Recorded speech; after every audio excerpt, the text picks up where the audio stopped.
Uma boa noite a todos os irmãos que estão conosco, ligadinhos aí no canal da Igreja UNASP São Paulo, ou Igreja Adventista do UNASP de São Paulo, ou no Rodrigo Silva Arqueologia, ou através do Facebook. Que o Espírito Santo esteja com você em qualquer lugar que você esteja nesse momento. E também, para nós adventistas do sétimo dia, depois do pôr do sol de sexta-feira, já começa o sábado, o Shabat. Então nós desejamos um feliz sábado para você e sua família, um Shabbat Shalom para quem for judeu, e que a graça de Deus esteja com todos, tá bem? Pessoal, eu gostaria de começar o meu sermão hoje. Hoje vai ser um assunto bem difícil de lidar, de falar sobre ele. É sobre o tempo de angústia e o fechamento da porta da graça. Você vai ver aí no seu vídeo o tema de hoje, o fechamento da porta da graça, porque a oportunidade é hoje. E eu já começo a introdução desse sermão aqui, falando algo para vocês. Eu recebi muitas mensagens de amigos, de colegas, acho que já pode tirar já o tema e voltar para mim aqui, de muitos amigos dizendo, preocupados, olha, você ontem no sermão foi bem duro. Como é que você vai reagir? Está preparado até para as pauladas que vão vir? Vão vir muita paulada. E principalmente alguns conhecendo que quem lida com o problema da depressão, às vezes pode até ter uma recaída devido a alguma lacração que vem aí, mas eu pensei bem, orei. E se a gente tem convicção da verdade que você está falando em Cristo, você não pode ter medo das consequências. Você tem que pedir a Deus para que o seu lado humano não atrapalhe a mensagem que você está transmitindo, mas não ter medo das consequências. É interessante que a escritora Ellen White fala de um momento chamado de pequeno tempo de angústia, em que o remanescente fiel, ao pregar a mensagem e ver o resultado que essa mensagem trará de perseguição, de afronta, de tortura, de desentendimento, esse remanescente ficará angustiado e se questionará emocionalmente: será que nós não fomos duros demais na mensagem que nós transmitimos? Será que nós não apertamos demais? Talvez deveríamos ter sido um pouco menos duros. Ora, se esse remanescente vai ter este sentimento na hora que a mensagem for dada e a reação vier contra eles, por que eu tenho que temer algo que pode acontecer hoje, que, em outras palavras, pode ser um treinamento para o que está por vir? Mas eu tenho uma boa notícia para você ao falar sobre o fechamento da porta da graça e esse tempo de angústia que nos aguarda. Na verdade, uma boa notícia sobre o tempo de angústia. Em primeiro lugar, porque você não estará sozinho. Deus enviará os anjos para proteger você. Em segundo lugar, você estará em meio ao povo de Deus.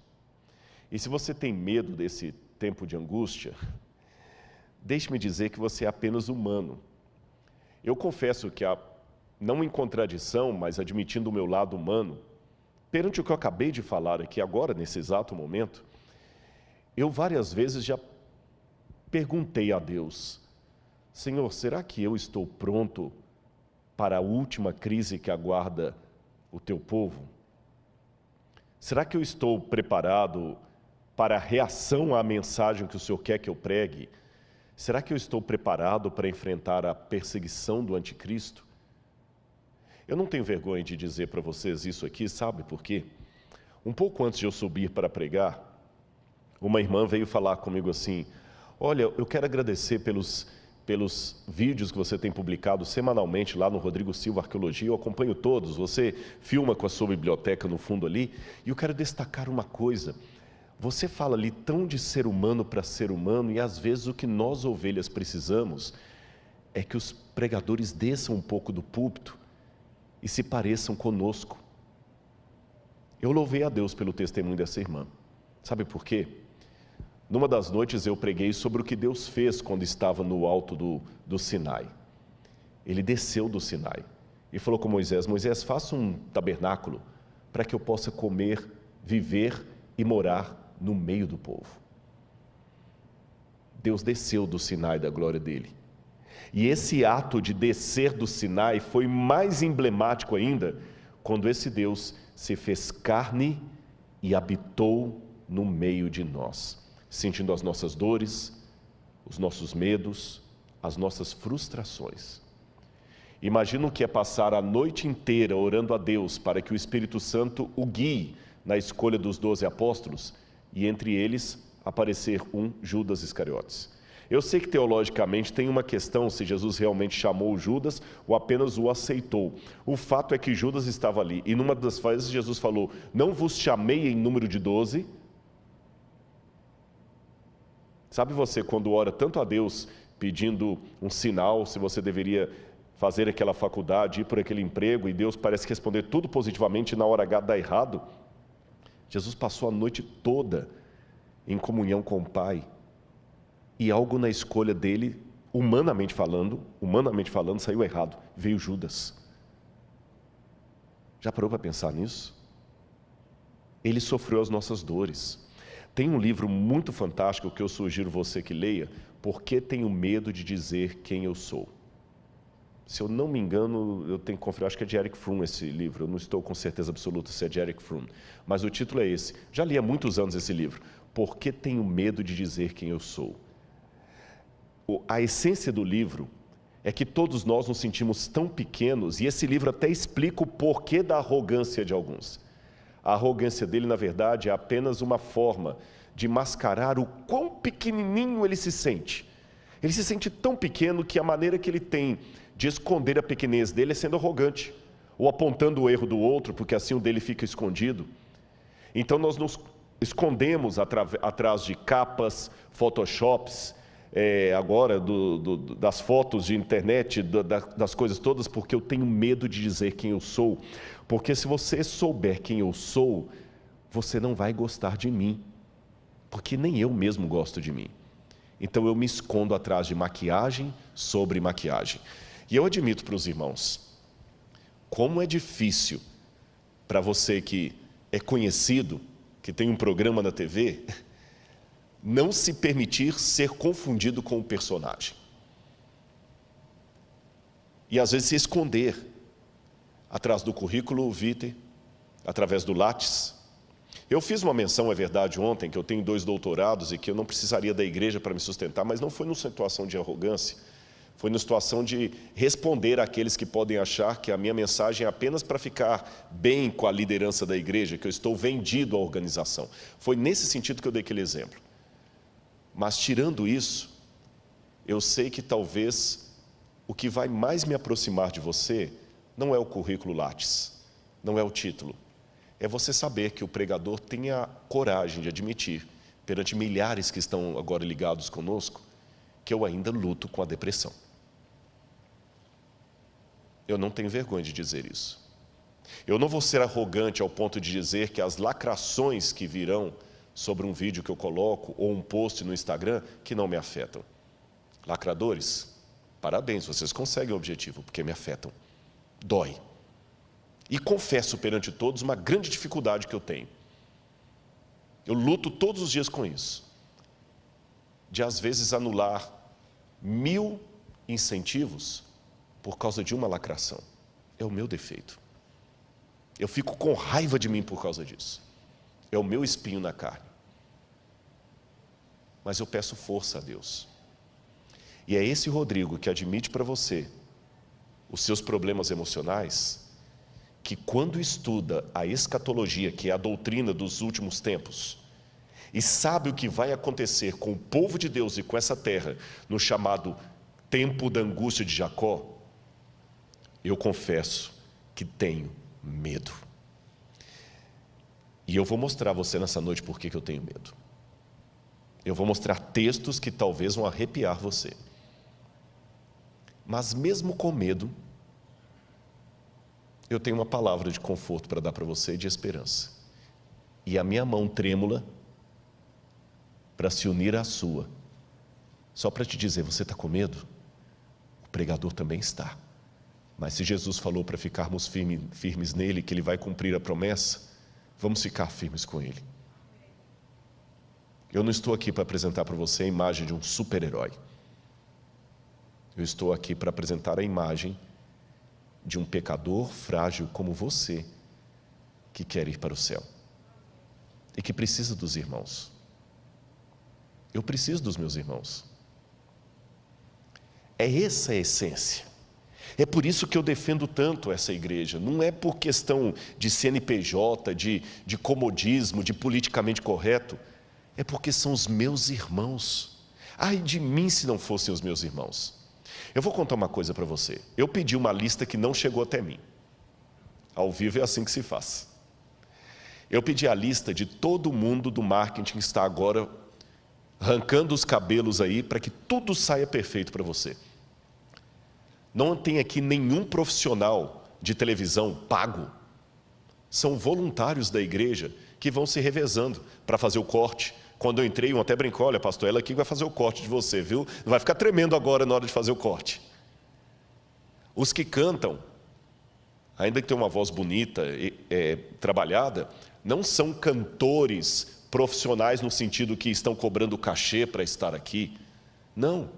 Os câmeras que estão agora me filmando não são câmeras da Record TV, da Rede Globo, ou dos melhores cineastas de Hollywood ou do Netflix. São irmãos que aprendem a operar a câmera e estão aqui.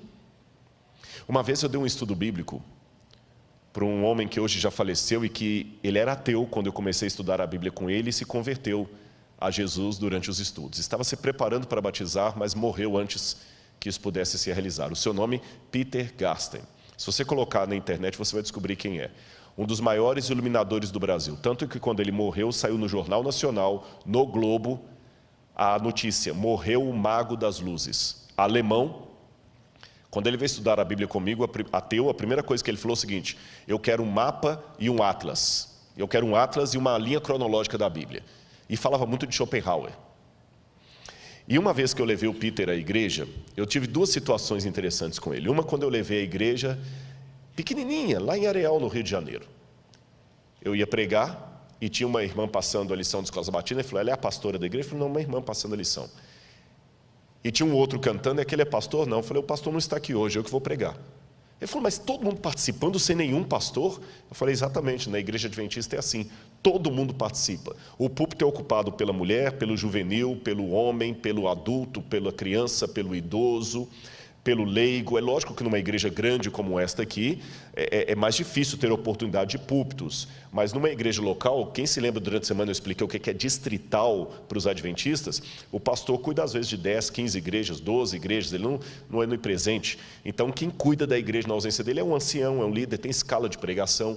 O meu primeiro sermão na igreja eu tinha 14 anos, e o Peter falou algo que nunca mais eu esqueci. Ele falou: vocês têm aqui a democracia da liturgia. Eu falei: é isto mesmo. Já que se fala tanto em inclusão hoje, quer maior inclusão do que esta? Quando o NASP tem um coral cantando aqui à frente, e o pastor Douglas sabe disso, porque não é o primeiro internato que ele trabalha, quando eu conheci ele trabalhava no outro NASP lá de Engenheiro Coelho. Depois de lá ele foi para outro canto, fez doutorado, foi para o sul do país, e voltou para São Paulo de novo, para ser diretor de escola. Quando você tem um coral bonito cantando aqui à frente, naquele coral tem o filho de um mega empresário riquíssimo e a filha de uma lavadeira, todo mundo cantando juntinho ali do mesmo jeito. No desbravador, está lá o filho do empresário riquíssimo e o filho da lavadeira e o filho da pessoa que está até desempregado, todo mundo junto ali, todo mundo participa. Não estou querendo enfeitar a realidade para você. Na igreja também tem problemas. E se eu estou falando para alguém que fala que não quer vir para a igreja porque tem muita gente com defeitos aqui, venha, tem espaço para mais 2, 3, 4. Se você não quer vir porque tem gente hipócrita, venha, tem espaço para mais gente. Não enxergue a realidade com óculos cor-de-rosa. Tem problemas muito sérios aqui, isso é um hospital. Mas esse hospital também tem cura. E se você está assistindo alguém hoje aqui, eu sou um produto da Igreja Adventista do Sétimo Dia. Não tenho nenhum parente adventista. Paguei pesado um preço para vir para essa igreja, fui expulso de casa, humilhado, tive que dormir de favor na casa dos irmãos. E eu vou falar agora que essa igreja não presta?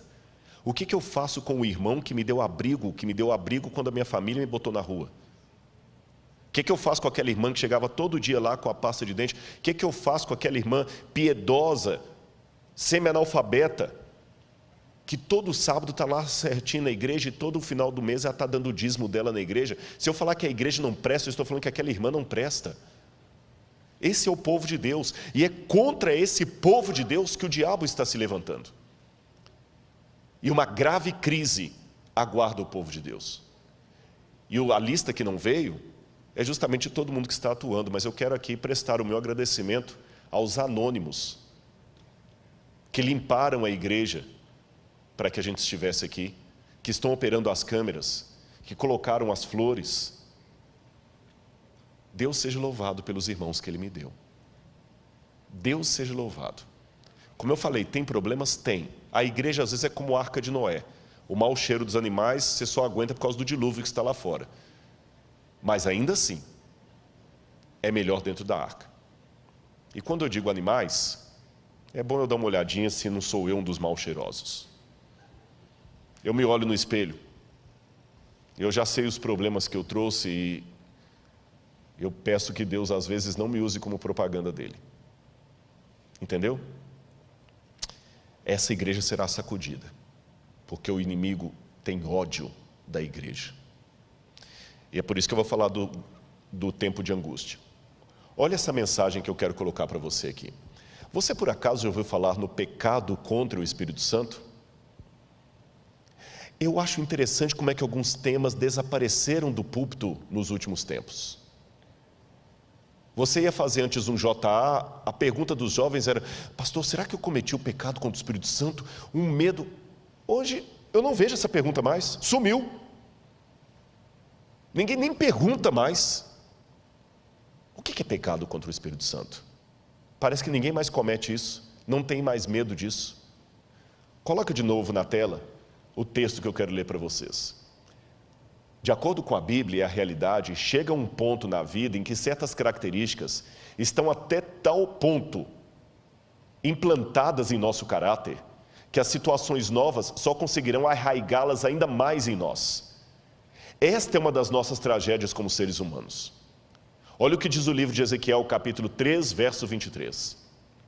Mas quando eu falar contigo, abrirei a tua boca e lhes dirás: assim diz o Senhor Deus, quem ouvir, ouça, e quem deixar de ouvir, deixe, porque eles são casa rebelde.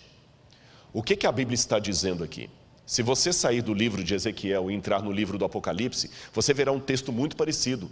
Continue o justo na prática da justiça e o injusto na prática da injustiça. Ou seja, o pecado contra o Espírito Santo é, em outras palavras, uma situação que a pessoa chega na vida de tal resistência à voz de Deus, que o Espírito Santo já não fala mais no seu coração.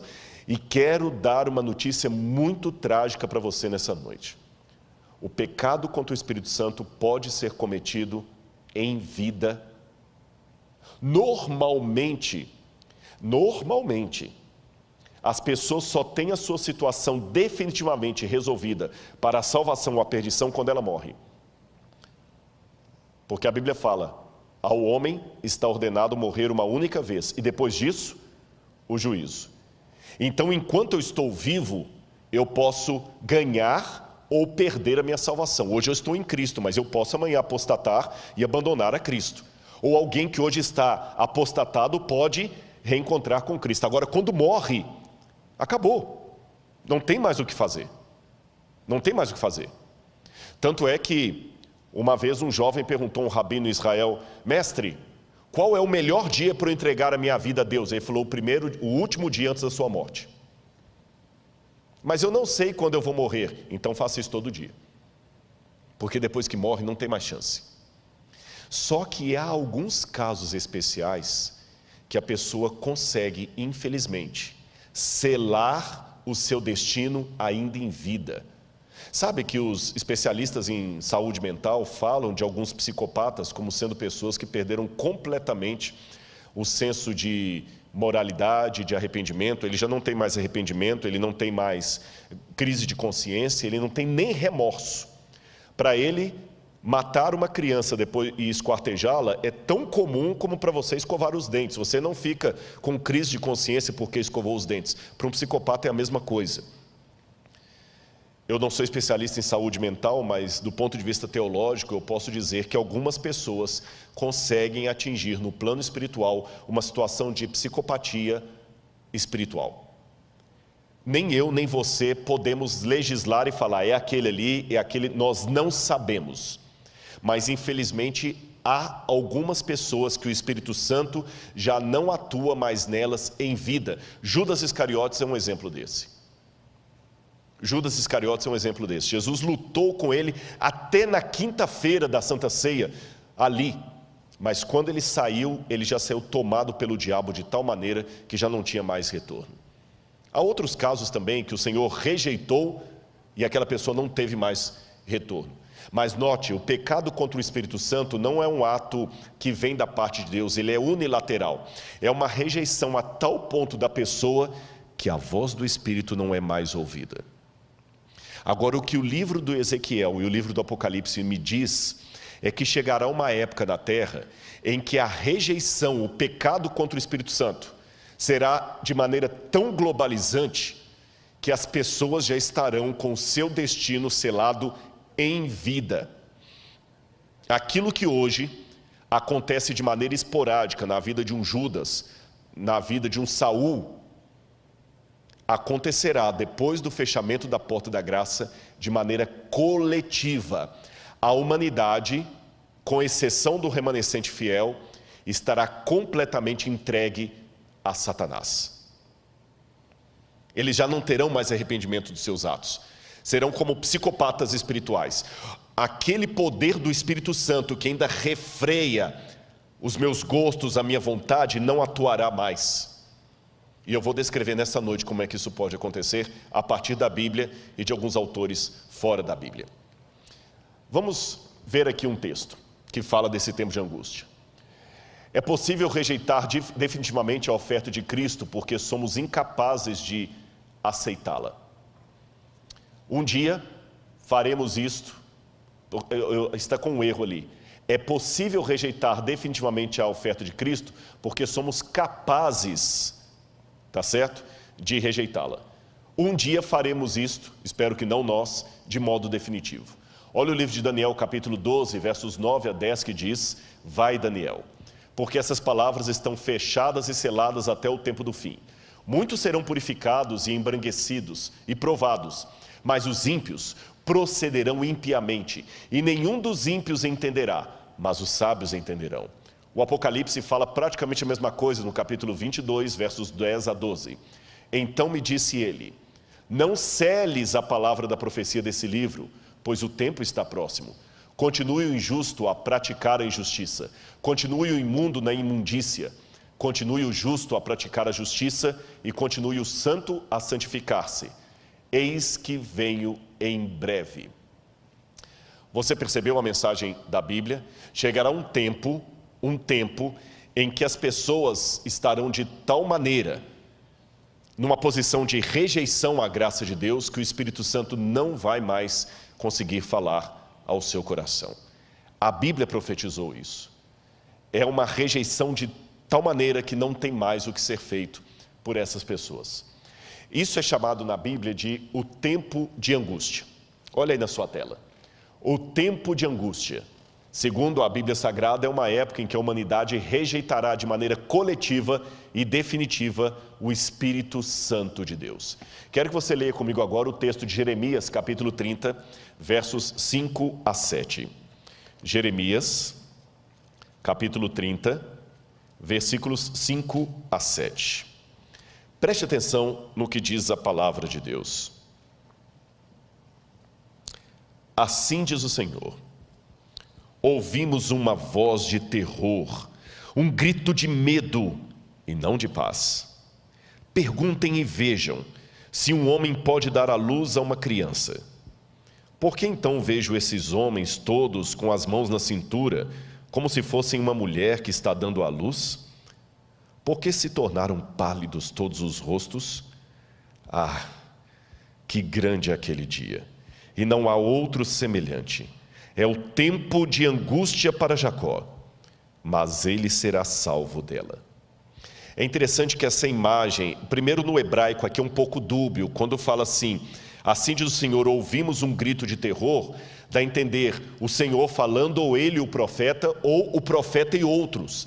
Pessoas gritando, homens pelas ruas, como se fossem mulheres parindo, num parto bem complicado. É interessante que essa imagem de uma mulher dando à luz a criança sempre é emblemática para falar do fim dos tempos. A mulher de Apocalipse 12, ela está gritando com dores de parto para dar à luz. Quando Jesus fala, quando vides acontecer essas coisas, são o princípio das dores, das contrações, dores de parto. E o profeta diz, é o tempo de angústia de Jacó, mas ele será livre dela. Então note que é uma angústia que abala todo mundo, abala as pessoas que estão contra Deus e abala também aqueles que estão do lado de Deus. É uma angústia para os dois lados.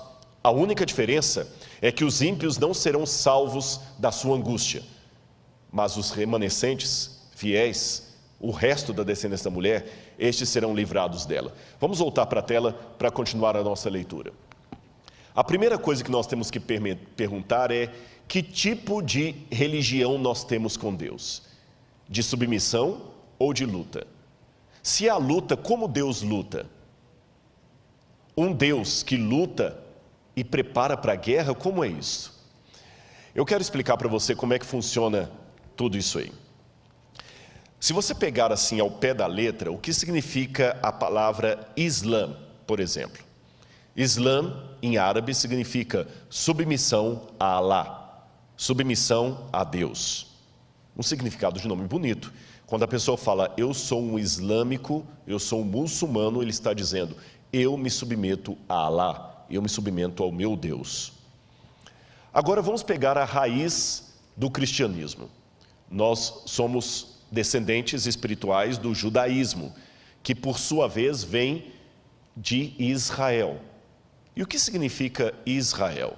Israel é uma composição de 3 palavras hebraicas, Ish, que é homem, Ra, que é luta, briga, El, que é Deus. Israel, o homem que briga com Deus. Olha, se falar por beleza, sonoridade do significado, é muito mais bonito dizer que você pertence ao Islã do que a Israel. Troque a palavra pelo significado. Qual a sua religião? Eu sou da religião dos que se submetem a Deus. E você? Eu sou da religião dos que brigam com Deus e prevalecem. Parece que Islã é mais bonito. Por que a Bíblia revela não o Deus apenas que submete, subjuga, mas o Deus que luta? É simples, por várias razões. Em primeiro lugar, Deus nos quer de maneira voluntária e não de maneira forçada. Por isso que Ele luta conosco, porque sabe que nós resistimos. E às vezes para o nosso bem Ele tem que nos segurar. Você já viu uma situação de uma criança tendo que tomar uma injeção dolorida, bezetacil, e como o pai tem que segurá-la? E quando o pai segura aquela criança, o que acontece? Ela se debate com o pai. Mas por amá-la, o que ele faz? Ele luta com ela, ele segura, por amor. Quando uma criança, às vezes o avião está para aterrissar e ela não quer ficar na cadeira quieta, quantas vezes a mãe tem que segurar a criança aqui, porque está com turbulência, para o bem dela, ela resiste. Quem não é pai, quem é insensível, fala assim, gente, tá com um sonífero nessa criança aí que ela dorme o voo todo e o pai ainda tem sossego. Mas o pai que ama, prefere uma noite de insônia, mas ele luta ali com o filho. Quem é pai de primeira viagem já não teve a situação de passar uma madrugada toda lá e a criança não quer dormir. Quem não tem um sentimento paterno fala, simples, gente, pega um pouquinho de sonífero, coloca na aguinha, dá para a criança que ela dorme a noite toda. Mas quem ama não tem coragem de fazer uma coisa dessa. Ele prefere lutar. Quem não ama quer dar o sonífero para ficar livre da criança e ter uma noite de sono. Quem ama, luta. E ele luta com a criança ali que não quer dormir. Ele luta com a criança que não quer ficar na cadeira. Ele luta com a criança que não quer tomar injeção. É assim que Deus luta conosco. Mas tem mais um outro motivo por que Deus luta conosco. Primeiro, já falei, nós somos voluntariosos, nós não queremos a injeção da cura. Nós não queremos ficar quieto na lei de Deus. Nós não queremos dormir à noite. Mas além de lutar conosco, como uma mãe ou um pai luta com o seu filho, Deus também luta porque Ele sabe que nós estamos enfrentando o grande conflito entre as forças do bem e do mal. E como você treina um soldado para o conflito? Jogando baralho com ele? Como um soldado é treinado? Não sei se eu estou falando para alguém que teve vida militar. Você joga o camarada dentro de uma barraca e taca gás lacrimogêneo lá dentro. É como aquele filme lá do Bop, né? Pede para sair. Por quê? Porque na guerra não pode ter frescura. Na guerra não pode ter, eu não como esse pão. Na guerra você sobrevive do jeito que estiver, ou você vai morrer. Não dá para ficar desesperado, você tem que ser frio. E a melhor maneira de treinar alguém para uma guerra é colocando-o em situação de guerra. Como é que se treina um lutador de boxe para ganhar um campeonato de boxe? É lutando com ele, é dando pancada na cabeça dele, para ele aguentar a pancada do adversário. Então, meu irmão, você está ganhando pancada atrás de pancada, Deus está treinando você para o grande conflito. Eu vou contar uma historinha para você. Infantil. Mas se Jesus contou historinhas infantis, como as parábolas, que se tornaram teses de doutorado, que a parábola é infantil. Uma mulher tinha 10 moedinhas, perdeu uma moeda, encontrou, varreu a casa, encontrou e foi comemorar com as amigas. Quer historinha mais infantil do que essa? Essa história chega a ser mais simplória do que as fábulas de La Fontaine. Mas na simplicidade da parábola infantil de Jesus, que riqueza de detalhe. Eu já vi tese de doutorado sobre essa parábola de Jesus. Então vou imitar o mestre. Vou contar uma parábola para você. Uma vez, havia um grupo de árvores, todas muito bem colocadas ali, árvores frutíferas, e o passarinho veio, bicou alguns frutos e saiu com o biquinho sujo de semente. E quando o passarinho voou com o biquinho sujo de semente, algumas sementes caíram perto das árvores irmãs, ali onde tinha água, lugar gostoso, terra fofinha, cheia de adubo. Mas ele voou, e outra semente caiu longe, num lugar ermo, bem distante daquele arvoredo. Só que as duas sementes vingaram. Uma cresceu perto das árvores irmãs, cheia de cuidado, e a outra lá no meio do deserto, quase assim, lugar ermo. A daqui cresceu toda frondosa, bonitinha, tinha água fácil, porque o lençol freático era quase na superfície. A outra tinha que ficar esticando a raiz dela na terra para conseguir umas gotículas d'água. A daqui estava num lugar protegido. A de lá não. Quando ela começou a crescer, passou um tropel de cavalos ali de uma caravana e a quebrou. Quase ela morreu. Ela teve que crescer toda torta, toda cheia de cicatrizes. E a outra aqui toda protegida. Passou um tempo e veio um lenhador. E por ironia da vida, cortou todas as árvores daquele arvoredo, menos a caçula. Deixou. E agora, à distância, sem o arvoredo impedindo a visão, uma árvore daqui ficava olhando a irmã do outro lado. Uma cheia de cicatrizes e machucados, e a outra frondosa e bonita. Armou-se uma tempestade. Vento soprou, raios, trovões, chuva ácida. Para a árvore que estava acostumada com tantas pancadas, foi mais uma brisa. A outra foi derrubada na primeira ventania. Deus conhece a vida melhor do que eu e você. Se Ele está deixando você apanhar e ter cicatrizes, Ele está preparando você para algo melhor. Eu vou confessar para você. Eu não sou masoquista, não gosto de sofrimento. Não entenda que você está diante de um masoquista. Mas eu confesso perante a igreja que eu já dei graças a Deus por algumas dores que eu passei, inclusive essa da depressão. me tornou mais compreensível para lidar com algumas pessoas. Minha pregação mudou. Minha abordagem mudou. Então, e eu fiquei mais resiliente para algumas coisas.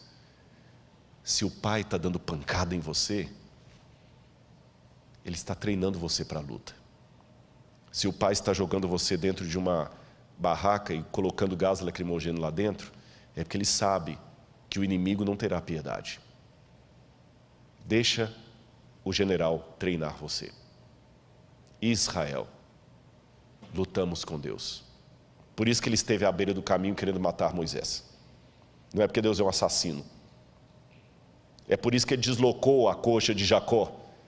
Não é porque Deus é um sádico. É porque ele está treinando você. E sem exageros, eu vou mostrar para você nessa noite o que significa a guerra que nos aguarda. E eu sei que há crianças aqui nos assistindo, mas eu peço a Deus que transforme essa mensagem de tal maneira que até as crianças sejam atingidas por ela, porque o programa Evidências não é feito com a linguagem infantil, de jeito nenhum. E o tanto de criança que assiste, você pode olhar sempre no Instagram, estou colocando foto de criança.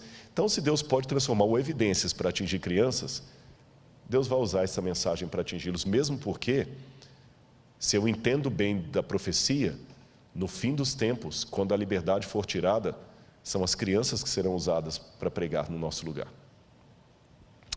Então vamos lá. Olha a perseguição vindoura. Apocalipse capítulo 13, versos 6 a 7, 15 a 17, fala do que o anticristo vai fazer. Foi-lhe dado poder para guerrear contra os santos e vencê-los.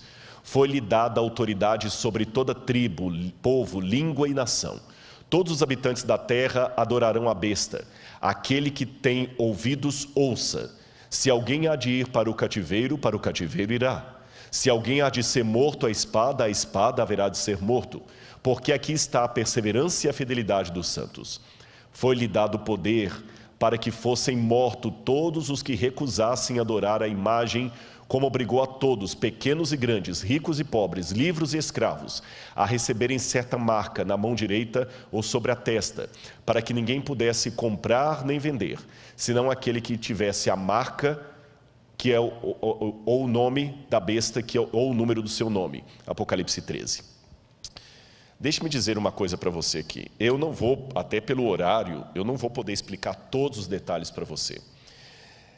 Algumas coisas eu tenho falado em doses homeopáticas, seja nos vídeos que eu apresento na internet, seja no programa Evidências que eu já anunciei para vocês, que vai ser sobre o Apocalipse, mas aqui eu vou falar apenas algumas coisinhas para colocar você para pensar. As pessoas quando me perguntam, Rodrigo, será que nós estamos vivendo os últimos tempos, etc., eu digo assim, uma coisa que os adventistas aprenderam é não marcar mais data para a volta de Jesus. Por outro lado, há coisas acontecendo tão sérias que eu digo que o mundo é como alguém cardíaco. Quando você tem um cardíaco na família e ele tem uma dor forte no lado esquerdo do peito, pode ser uma dor muscular, até gases podem provocar a dor no lado esquerdo do peito. Mas se você sabe que ele é cardíaco, você não arrisca. Você coloca o remédio debaixo da língua e leva para o primeiro hospital. E você pode chegar no hospital e descobrir que era só uma dor muscular, que não era nada sério, ou que ele estava realmente infartando. Profeticamente falando, o mundo está cardíaco. E no exato momento que eu estou falando com você, eu estou vendo dores muito fortes no lado esquerdo do peito. Já houve outras na história que eram apenas dores musculares. Essa também pode ser muscular. Pode ser que eu esteja falando isso aqui para você e as crianças que estão aqui me assistindo, amanhã subam ao púlpito e eu já esteja velhinho também assim, com dificuldade até de locomover, e Jesus não voltou. Pode ser. Mas usando a ilustração que eu acabei de mencionar, também é provável que possa ser um infarto escatológico do planeta Terra. Na dúvida, vale o mesmo procedimento. Não vou arriscar. Eu ouvi uma frase essa semana que teria sido citada por um grande teólogo nos Estados Unidos, do pastor Elias Brasil, e quem me disse essa frase foi o pastor Gilson, que o pastor Elias Brasil teria mencionado, olha, que ele perguntou para todos, vários teólogos, você acha que nós estamos vivendo os últimos tempos? E o doutor Elias Brasil, que é um intelectual de primeiro calibre, que não é de falar coisas apenas assim por achismo, ele teria dito mais ou menos assim. Se eu não citar exatamente, eu vou parafrasear. Amigo Gilson, eu acho que nós já estamos agora por conta do relógio de Deus, porque pela profecia, o tempo já foi. Trocando em miúdos, eu me surpreendi quando eu li Zygmunt Bauman, que não é um evangelista, não é um cristão conservador, ele já morreu, é um dos sociólogos mais respeitados. Na maratona que nós vamos fazer aqui no dia 10 de outubro, depois nós daremos mais detalhes da maratona, eu vou falar sobre Zygmunt Bauman e a sociedade líquida. Quando ele anunciou, o mundo precisa de um governo único, e o Papa Francisco é o único com capacidade de ocupar esse cargo, aquilo eu falei, interessante isso. Você sabe que nós temos hoje, porque o Apocalipse fala algo que a gente fica pensando, como é que isso aqui vai se cumprir? Como é que vai se cumprir? Eu várias vezes me perguntei, quando eu estudei a Bíblia com os adventistas, como é que vai ser isto, que o anticristo vai colocar o mundo inteiro sendo obrigado a cumprir uma lei? Isso é impossível. E mesmo hoje a gente pergunta assim, nessa rivalidade, eu acabei de ver uma mensagem agora da ONU, o presidente Bolsonaro falou algo lá, o Trump falou algo, depois veio o Emmanuel Macron e desfez tudo o que o Bolsonaro falou. Mesmo assim, criticou a China, porque vocês sabem que a China está sendo acusada de ter até campo de extermínio, ou campo de concentração com muçulmanos. Estão questionando a China de desrespeito aos direitos humanos, o outro está questionando a China da questão do Covid. Aí o Irã está de relações cortadas com os Estados Unidos. Eu estive no Irã no ano passado e achei interessante que em Teherã eu não podia usar cartão de crédito, porque não tinha. Ele não trabalha com cartão de crédito internacional. Eu cheguei em Teherã, se eu não tivesse um pouco de dinheiro no bolso, eu ia ter problema no hotel. Não aceita cartão de crédito por causa do embargo americano. E eu pensava, Senhor, como é que vai unir o Irã com os Estados Unidos, com China, com França, todos assim, opostos? Como é que no Brasil vão unir pessoas de direita e de esquerda, são tão antagônicos? Mas eu estava observando os sinais dos tempos. Como é que isso aqui que eu acabei de ler para vocês, de Apocalipse 13, vai se cumprir? Aí eu comecei a ler, li vários autores, Yuval Harari, que eu li a trilogia, 3 livros dele pelo menos, não sei se ele escreveu outros. Eu escrevi o Homo Sapiens, eu li o Homo Sapiens, Homo Deus e Lições para o Século XXI. E quando eu li Yuval Harari dizendo que o futuro vai ser uma época pós-trabalho, em que as pessoas serão controladas por algoritmos, e eu me lembrei que o Apocalipse fala o seguinte, aquele que tem entendimento, calcule o número da besta. E a palavra calcule no grego ali, não é você ficar fazendo conta com letra para saber qual nome vai dar 666. Se é o nome de Hitler, se é o nome do Papa, se é o nome de Ellen White, se é o nome de Saddam Hussein. Aquele calcule é contabilize. Contabilize o que ela faz. E por que é um número da besta? E eu noto que ali tem algo muito sério relacionado à lei de Deus. Sabe por quê? No Antigo Testamento, Deus deu uma ordem para o povo de Israel. Você colocará a lei do Senhor na tua mão e como frontal entre os olhos. Eu não sei se você já viu alguma cena de Israel, que tem o judeu orando lá no monte, no Muro das Lamentações, e ele fica orando lá, né? Baruch haba Beshem Adonai Eloheinu melech. Ele fica orando lá no Muro das Lamentações, e aqui ele tem uma caixinha preta na testa, e ele amarra aqui no braço. Hoje os judeus colocam no braço esquerdo. Ele coloca um outro, o que está ali? Ali está o Shema Israel, Adonai Eloheinu, Adonai Echad. Ouve, ó Israel, o Senhor teu Deus é único, a lei do Deuteronômio, os mandamentos de Deus, para ele sempre se lembrar com a sua ação e com a sua mente que Deus é único e que tem os mandamentos de Deus. E quando eu leio o Apocalipse, me chama a atenção que o Apocalipse é a paródia de Satanás. Você tem o cordeiro degolado sentado no trono de Deus. Você tem o dragão com a cabeça degolada e curado, porque o cordeiro está degolado, mas está vivo. O dragão também está degolado, mas está vivo. E o cordeiro senta no trono de Deus Pai, e a besta senta no trono que o dragão lhe dá. E o cordeiro coloca o seu selo sobre os 144.000, e a besta coloca a sua marca na testa. E o cordeiro coloca a marca na testa. E a paródia da besta é justamente o quê? O contrário do tefilim dos judeus. Se era a lei de Deus que tinha que estar no frontal e na mão, e ali a besta coloca um sinal na frente e na mão, eu não preciso entender isso como literal, como sendo um chip que vai estar aqui debaixo da pele. Eu preciso entender como diz o Apocalipse. É uma analogia do oposto da lei de Deus, ou seja, vai ser colocada uma lei que vai me impedir socialmente de guardar os mandamentos de Deus. Por isso que em Apocalipse 12 fala, aqui está a perseverança dos santos, os que guardam os mandamentos de Deus e têm a fé em Jesus. E quando esse dia chegar, o mundo inteiro vai se unir. Mas eu ainda volto à minha pergunta, como, Rodrigo? Você acabou de admitir aí, Irã não vai juntar. Aí o Val Harari começa a me dar uma parte da resposta. O mundo todo vai ser controlado por questão de algoritmos.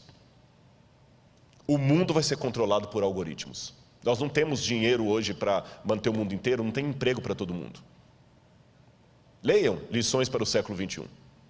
Aí eu vou para Zygmunt Bauman e ele chama a atenção que nós precisamos de um governo único. E quando eu vou nos intelectuais do Vale do Silício, que são hoje os grandes mentores da riqueza mundial, eu vou falar sobre isso em algum momento, a riqueza mundial hoje está na mão de poucas famílias. Eles falam, precisamos de um governo único. Pela primeira vez na história. E um governo mais único do que na época do Império Romano, da Babilônia. Hoje, nós temos algumas forças que são como crianças brincando em casa com faca, instrumento cortante e nenhum adulto para tomar conta delas. Quais são essas crianças? Internet. Quem controla a internet? Quem é o dono da internet? Não adianta falar que é a Google, nem o YouTube. A internet é maior do que o Google. A internet é maior do que o YouTube. E tem um documentário da Netflix, agora eu assisti até a metade. Não consegui assistir o resto por falta de tempo. Eu vou vendo as prestações. Dilema das redes. Assista esse documentário. Como é que eles estão controlando hoje a sua vontade, a vontade pelo algoritmo. Mas a internet ainda é maior do que isso. Quem controla a internet? Eu posso na internet hoje colocar de uma piada sem graça a... Basta ser um hacker. Eu posso derrubar a bolsa de valores na internet. Tem muita gente que tem medo do terrorismo virtual. Quem controla a internet? Não adianta. Eu até estava conversando com o pessoal da mídia, que eles falam de alguns que entram para derrubar canais. Eu falei, mas por que não entra na justiça? Ele falou, não adianta, porque cada canal está num país diferente, qual legislação que vai seguir? Não existe uma legislação mundial para controlar a internet. E ela é muito perigosa para não ficar na mão de ninguém. Segundo, quem controla bolsas de valores? Quem controla? Hoje é tudo na base da especulação. Teve o problema na China, o Brasil agora está com 800 bilhões de déficit por causa da China. Quem controla a bolsa de valores? Está tudo ligado. Se cair a bolsa de valores de Hong Kong, você nunca foi a Hong Kong e você pode perder o seu emprego aqui por causa disso. A montadora vai fechar porque caiu uma bolsa de valores onde você nem existia. Bolsa de valores é especulação. E quem controla uma criança tão perigosa como essa? Terceiro, tráfico de drogas e de armas. Lavagem de dinheiro. Qual a legislação internacional? Aí o camarada, como aquele italiano que estava no Brasil, que agora foi extraditado, vai para um outro país e fica lá exilado. Quem controla? Quarto, crise ecológica. Essa briga, se a Amazônia do Brasil nacionalizar a Amazônia do mundo. O Emmanuel Macron falou que a Amazônia é do mundo. Não quero aqui entrar em polêmica de nacionalismo nem de política, mas o exemplo da Amazônia é claro. Se nós não cuidarmos da Amazônia, o mundo inteiro paga. Se a China continuar com a emissão de ar, com a emissão de poluentes e os Estados Unidos, nós vamos pagar. Você está percebendo? Internet, bolsa de valores, O NASP, pastor Douglas sabe disso, é um administrador. Vocês podem passar um problema financeiro sério aqui, que não tem nada a ver com a sua administração, nem do tesoureiro, só porque caiu a Bolsa de Valores lá fora e veio em cadeia. Quem controla essas crianças soltas dentro de casa? Quem controla? Então não é pastor Luiz Gonçalves que está dizendo isso, meu irmão. Não é o pregador do Apocalipse, é o povo de fora. Precisamos de um governo único. Só que ninguém tem moral para ter esse governo único. E quando alguém fala, Rodrigo, tudo bem, mas eles não vão aceitar unir. Aí eu vejo duas coisas acontecendo. Em primeiro lugar, como é que eu falo isso aqui agora? Se Deus manda, eu falo. Houve várias vezes que os 4 anjos de Apocalipse capítulo 7 estavam para soltar os ventos. E Deus mandou reter, porque o povo dele não estava preparado. Vocês sabem disso. Eu tenho a ligeira impressão, não estou afirmando, ligeira impressão, que os ventos estavam para ser soltos esse ano.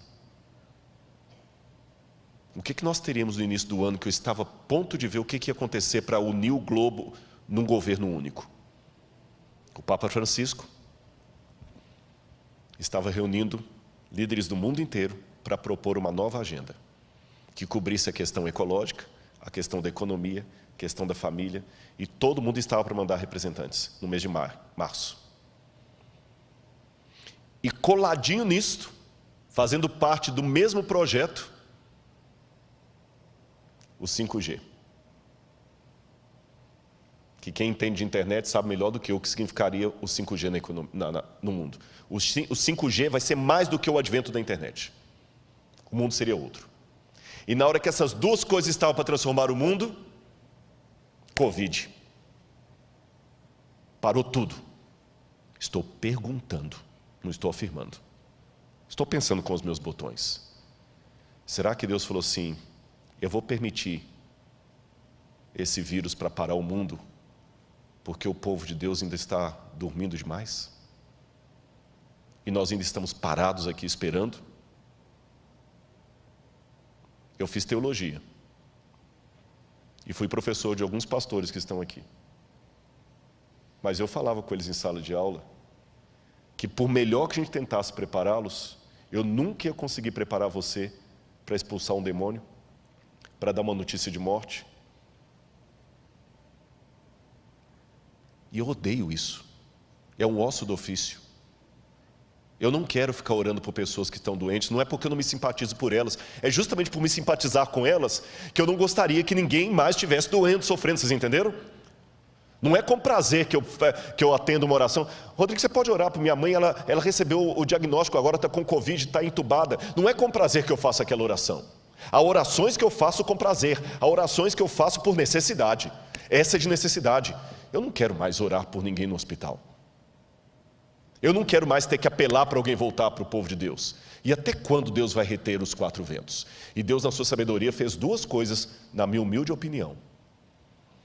Ele retardou os planos do 5G, retardou a união global do Papa, e mostrou para você que ainda está incrédulo, que o mundo pode, a despeito das diferenças políticas, se unir em torno de um mesmo propósito. Seja de esquerda ou de direita, está todo mundo usando máscara. Seja a França ou o Irã, está usando máscara. Seja Israel ou a Arábia Saudita, estão usando máscara. O Covid parou o mundo. Parou o mundo. Um decreto mundial pode parar o mundo. É isso que o Apocalipse falou que vai acontecer. Eles estão pedindo um governo, agora fala-se localização, não é mais globalização. Como eu disse, eu posso estar equivocado, e daqui a 30 anos alguém usar esse sermão e falar, Rodrigo Silva, 30 anos atrás achando que Jesus ia estar perto de voltar, mas pode ser que eu não esteja equivocado. Volto à ilustração do homem infartado, com dores no peito. Na dúvida, se eu tenho alguém que tem problema cardíaco, eu levo para o hospital. E eu tenho certeza que qualquer médico vai falar, nota 10, é isso mesmo. Leve para o primeiro hospital, deixe o médico diagnosticar. Você não brinque. Como eu não sou especialista em história mundial, eu não brinco, eu corro. Mesmo porque a volta de Jesus para mim não deve ser só uma doutrina, tem que ser um desejo. Agora, como é que eu posso entender o tempo de Auguste? Alguns teólogos pensam que seria o sofrimento de Israel no ano 70, eu não acredito assim. Outros pensam que seriam os sofrimentos da igreja ao longo das eras. Outros pensam que seria uma metáfora que nunca se tornará histórica, os idealistas. Outros, eu estou entre eles, pensam que será um caos mundial no governo do anticristo. Tanto aqueles que são pós-tribulacionistas, que acreditam, como eu, que Cristo voltará depois da tribulação para buscar o seu povo, e aqueles que são pré-tribulacionistas, acham que Jesus vai arrebatar a igreja. Mas deixe-me mostrar que essa é uma crença antiga. Vou mostrar algumas imagens para vocês. O Didaquê, ou Didarré, que é o ensino dos 12 apóstolos, um documento cristão do 2º século, já dizia: quando a ilegalidade aumentar, eles vão odiar, perseguir e trair uns aos outros. Então o enganador do mundo aparecerá reivindicando ser o Filho de Deus. Ele fará sinais e maravilhas, e a terra será entregue em suas mãos. Ele fará coisas iníquas que não foram vistas desde o início do mundo.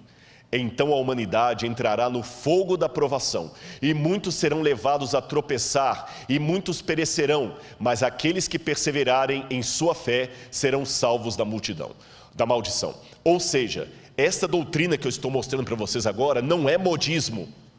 Não é porque eu estou empolgado com o Covid e estou dizendo, é agora. Não é, sabe, eu acho que Apocalipse não pode ser, a hermenêutica do Apocalipse não pode ser a Folha de São Paulo. Nem a revista Veja. Tem gente que fica vendo o Apocalipse sempre assim atrás, é agora. Não é isto. Mas também não é o extremo de você não analisar com prudência os sinais dos tempos. O que eu estou falando agora e que está no livro Grande Conflito, já era dito há 2000 anos. Que Satanás fará parecer que Cristo veio. Ou seja, aquilo que eu leio no livro Grande Conflito gera o pensamento dos cristãos primitivos que conviveram com aqueles que conviveram com o que escreveu o Apocalipse. Não foi uma coisa inventada pelos protestantes do século XIX em diante, ou dos adventistas, ou whenever. Eu quero mostrar outra passagem para você. Se você pensa que é só adventista que pensa assim, você vai se surpreender. Veja isso aqui.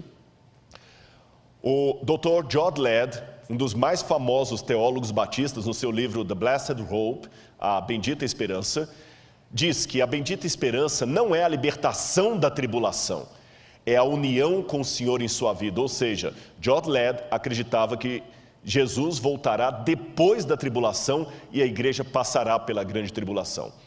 Os irmãos católicos que estão comigo ligados nessa noite, olha o que diz o catecismo da Igreja Católica, nos parágrafos 675 e 677. Vou ler o Catecismo da Igreja Católica. O Catecismo é a versão oficial da Igreja Católica. Antes da segunda vinda de Cristo, a Igreja precisa passar por uma provação final que sacudirá a fé de muitos crentes. A perseguição que acompanha a sua peregrinação na terra revelará o mistério da iniquidade na forma de um engano religioso que é o anticristo, um pseudo-messianismo pelo qual o homem se glorifica a si mesmo no lugar de Deus e de seu Messias que veio em carne. Noutras palavras, o catecismo também me ensina que haverá um tempo de angústia, um anticristo que vai enganar ao mundo e perseguir a igreja. Está no catecismo. E os evangélicos? Vamos ver mais uma citação. Billy Graham. Eu ouvi o som distante de cascos e vi os cavaleiros do mal no horizonte de nossas vidas. Há sérios problemas à frente para o nosso mundo, para todos nós que vivemos nele. Será uma época de conflagrações nucleares, holocaustos biológicos e apocalipses químicos rolando sobre a terra, levando o homem à beira do precipício. A história vai fundo na batalha do Armagedon. Já vemos sua sombra rastejando sobre a terra. Você percebeu? Aqui não é uma doutrina adventista que eu estou apresentando. Ela é ecoada também pelos católicos.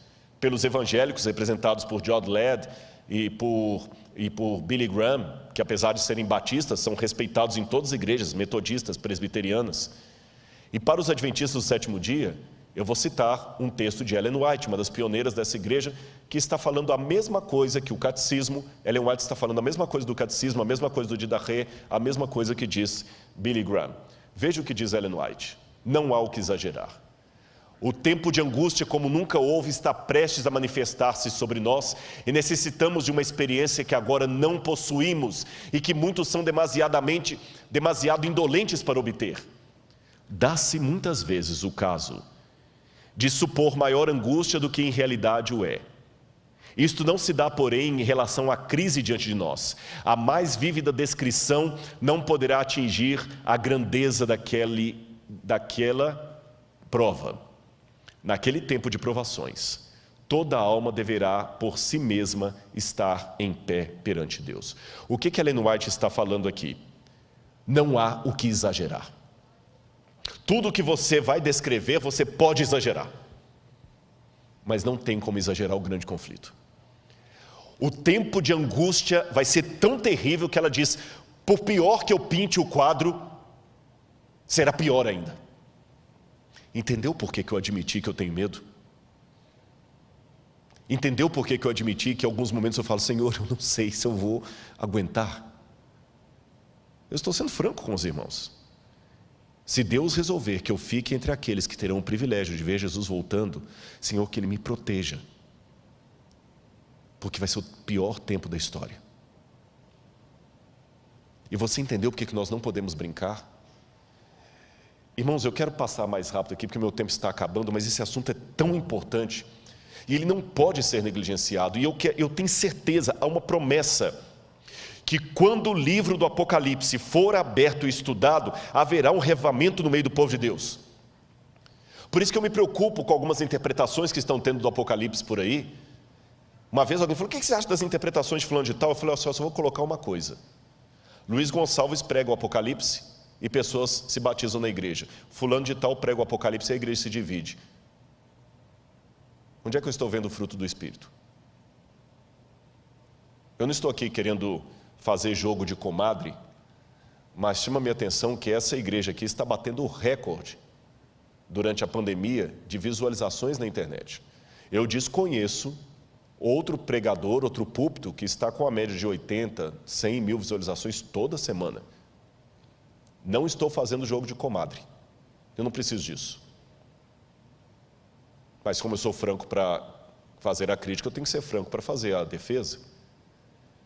Curioso que você tem pregado aqui, pastor Gilson, só temas de Apocalipse. Eu sei que o pastor Gilson tem o bom dom de pregar. Eu sei que ele é um homem dedicado a Deus e já foi pastor de grandes igrejas. Mas permita-me aqui, pastor, sem nenhuma invalidação, eu não acho que é a sua experiência pastoral que está dando esses números, nem o seu talento. É o Espírito Santo correspondendo à promessa que Deus fez. Prega Apocalipse. Eu falo muito de arqueologia, mas a arqueologia não deve ser o foco da minha mensagem. Tem que ser Cristo. E mesmo Cristo tem que explicar. A mensagem tem que ser cristocêntrica, mas ela tem que ser teológica. Porque não basta apenas pregar Jesus. Que Cristo eu estou colocando no meio? Que Cristo? E as 3 mensagens angélicas eu tenho que pregar. Temei a Deus e dá-lhe glória, pois é chegada a hora do seu juízo. Caiu a grande Babilônia. E se alguém adorar a besta e a sua imagem, vai receber a sua marca. Eu não tenho que ter medo desses temas, mesmo que venha retaliação por falar essas coisas. Porque junto com a retaliação virá o que Deus já está cumprindo no seu ministério aqui. Pessoas vão se reavivar. Deixa eu mostrar mais alguma coisa. E mesmo que eu passe um pouquinho do tempo hoje, mas eu quero contar com a sua paciência, porque esse assunto é importante. Seria isto, coloca no ar, por favor. Seria isto uma síndrome de vitimismo, falar de perseguição do povo? O vitimismo pode ser uma forma social de compensar a identidade de grupos religiosos inexpressivos. Ele está presente na linguagem que usam em sua cosmovisão. Então essa ideia que Deus vai perseguir a igreja, isso é vitimismo. Será? Olha, pode deixar algumas imagens aí para a gente ganhar tempo? O mundo também duvidou que Hitler faria o que fez. A Alemanha tinha os melhores filósofos, a Alemanha tinha os melhores intelectuais. Ninguém em sã consciência acreditaria que a Alemanha com Hitler mataria 6 milhões de judeus. A Alemanha de Heidegger, pode voltar para mim aqui, a Alemanha de Goethe, do Fausto, a Alemanha de Wagner. A Alemanha é um país tão intelectual que a gente, quando faz doutorado em teologia, eu não falo alemão, mas eu fui obrigado a fazer uma prova de alemão para o doutorado, e quando eu perguntei ao meu professor, por que eu tenho que fazer prova de alemão? Ele falou assim, porque há coisas no alemão. Eu falei, muitos livros já estão em inglês. Ele falou, mas tem coisas em alemão que não se traduzem. O alemão é uma língua tão filosófica que você explica, você não traduz o alemão. O país mais intelectual do mundo, a Grécia moderna para mim, é a Alemanha. E esse país tão intelectual, das grandes universidades, Stuttgart, do Aufklärung, que é o iluminismo alemão, das expressões técnicas de Freud, a Alemanha de Nietzsche, foi a Alemanha que matou 6 milhões de judeus. E mesmo que alguém fala, você está culpando o povo? Não, mas um povo que era tão inteligente não percebeu que o Führer era um maníaco. E muita gente duvidou. Eu sei que é complicado falar de eventos finais, porque algumas coisas beiram a teoria da conspiração, e eu odeio teoria da conspiração. E parece teoria da conspiração, mas também parecia teoria da conspiração que Hitler houvera de fazer o que fez. Vamos voltar para o quadro. A verdade que seres humanos têm dificuldade de aceitar é que existem Hitlers em potencial em cada esquina do mundo. E qual foi a receita da maldade de Adolf Hitler? Já li vários livros sobre o nazismo, sobre a Segunda Guerra Mundial, e eu elenquei em 7 pontos a receita da maldade. Basta ter uma crise, um povo sem rumo, a Alemanha saiu destroçada da Primeira Guerra Mundial, uma índole má coletiva, a tendência, um marketing, você tem Leni Riefenstahl, e você tem Joseph Goebbels, que foram os ministros da propaganda de Hitler. Você tem Albert Speer, que teve o plano, um discurso de mentiras e sedução e o interesse de Satanás. É exatamente o que nós temos hoje. Nós temos uma crise, nós temos um povo sem rumo, nós temos uma índole má coletiva, nós temos um marketing promovendo coisas anticristãs e o povo de Deus batendo palma para isso, não tendo coragem de denunciar, participando, seguindo, dando like, fazendo parecer que tudo é a mesma coisa, até dividindo espaço na mídia, consumindo essas coisas, e tudo bem, e o marketing está aí. Nós temos um plano, nós temos discursos de mentiras, e nós temos um interesse de Satanás. Thomas Malthus, em 1798, o ano que marca o tempo do fim, ele fez uma profecia catastrófica, que o mundo ia entrar numa situação de fome, porque enquanto a população crescia em sentido geométrico, a produção de alimentos era em sentido aritmético, então teria mais gente do que comida, seria uma catástrofe. Hoje, inclusive, Thomas Malthus influenciou a teoria da evolução das espécies de Charles Darwin. Contudo, hoje as pessoas não acreditam mais na teoria de Thomas Malthus, porque nós temos mais produção de alimentos do que gente. Mas, porém, contudo, entretanto, todavia, há algumas pessoas que estão revendo os dados de Thomas Malthus. Eu quero apresentar uma pesquisa para você aí. Essa pesquisa foi feita por John Calhoun, nos anos 1960, chamada Halo Comportamental, da Behavioral Sync. Ele fez um exercício de sociologia, onde durante vários meses, ele colocou camundongos do tipo Norway Rats num cômodo, e ele percebeu como esses ratos, eu tinha um vídeo para mostrar, mas por medo de derrubarem a página, eu não mostrei esse vídeo, onde ele mostra os ratos, como eles se comportam como seres humanos. Eu vou descrever para você o comportamento daqueles ratinhos na gaiola comportamental. Eles tinham as casinhas, os próprios ratos se organizaram para ter a rua.